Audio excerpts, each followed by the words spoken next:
2.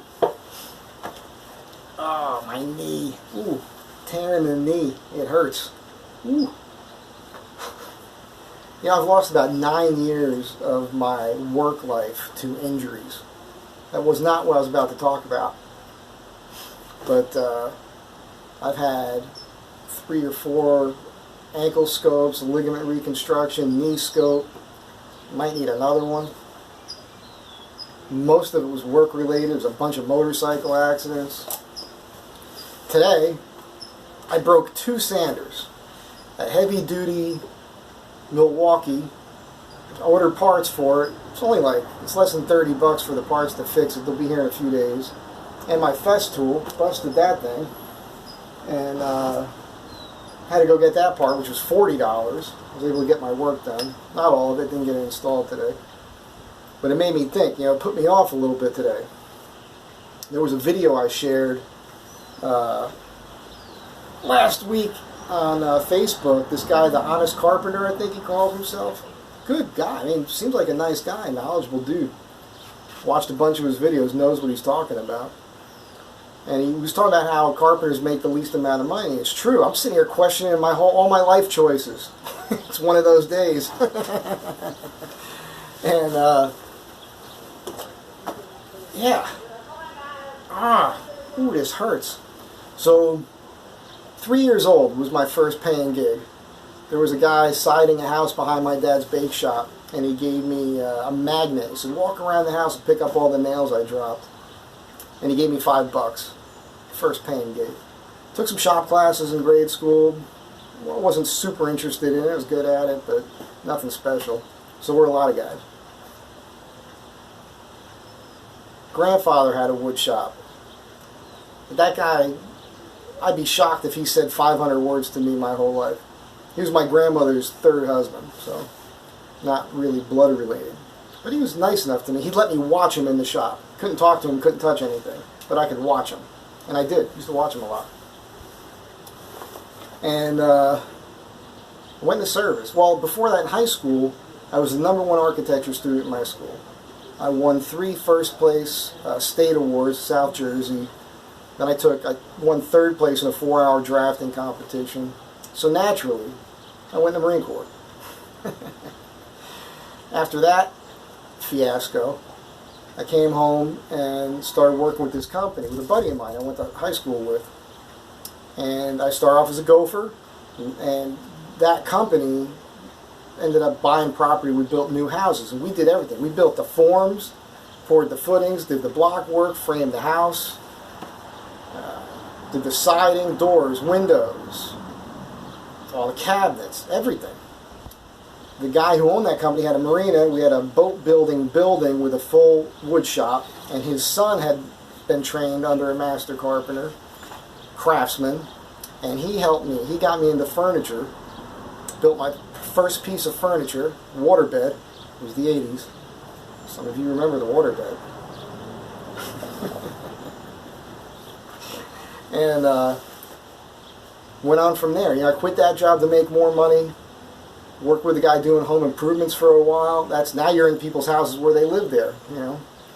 And you're replacing doors. You're opening up a whole wall, putting in a slider, putting in air conditioners in the wall, putting in new garage doors. I learned plumbing, tile, drywall, all of it. Got real good at all of it.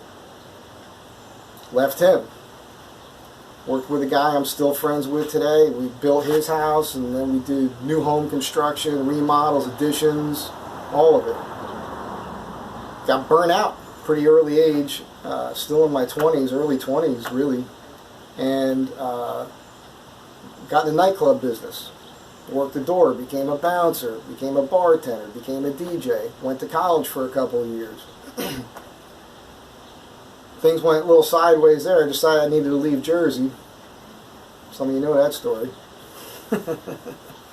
Came out here to LA, still had the skills, and ended up meeting some people. I designed and built a theater set. Then I got known for that. I did a bunch of theater sets. Got written up in The Reporter.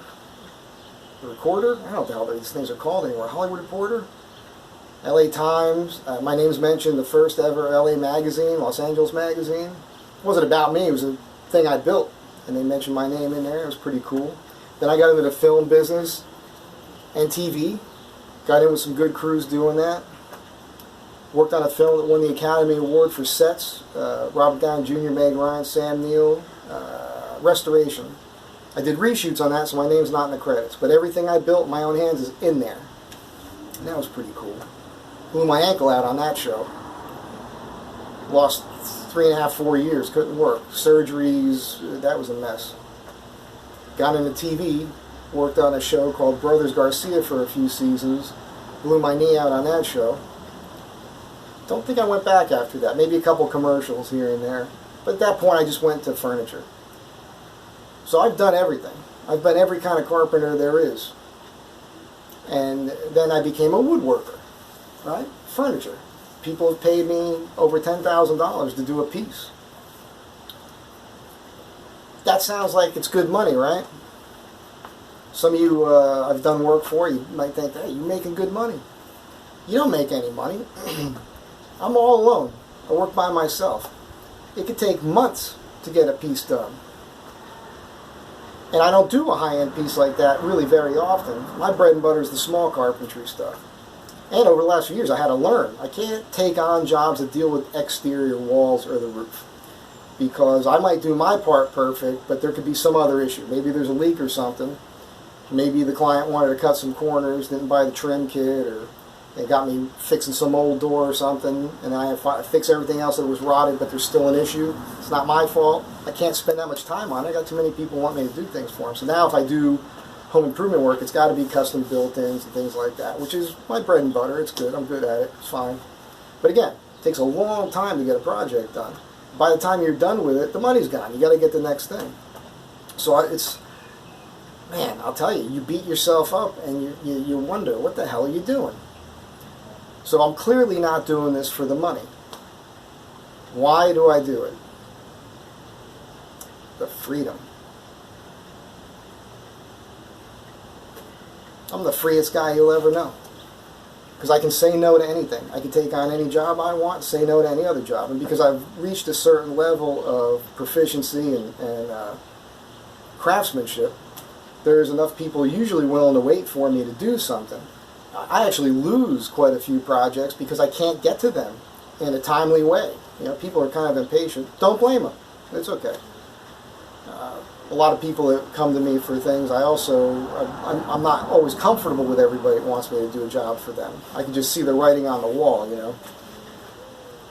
Might be a little too high strung for me to do something for them. So it's tough. But at least I have the freedom, and I don't have any debt or anything. So, but you sit here, you're 54 years old, and you're reflecting on a day when things go a little sideways. You know, still stay positive. Everything's going to be fine. But it's one of those moments where you just question, what the hell am I doing? I gotta find something else to do, man. So that's it. I mean, we'll call this one Confessions of a Carpenter. Confessions of a Woodworker. Not looking for any sympathy or anything. Just kind of blowing off some steam. I've been doing these videos here for you guys, and I get some funny feedback on them. And a lot of people like that Astrovan content, but I get a lot of people that want the woodworking stuff and the bicycle stuff. It's really interesting. Who knows? Maybe this will be something. I got to figure out another way to make some money that's not physically beating me up. If you got any ideas, you know, toss them my way. And again, be good to one another. Have a good day. Cheer me on, man. Bye.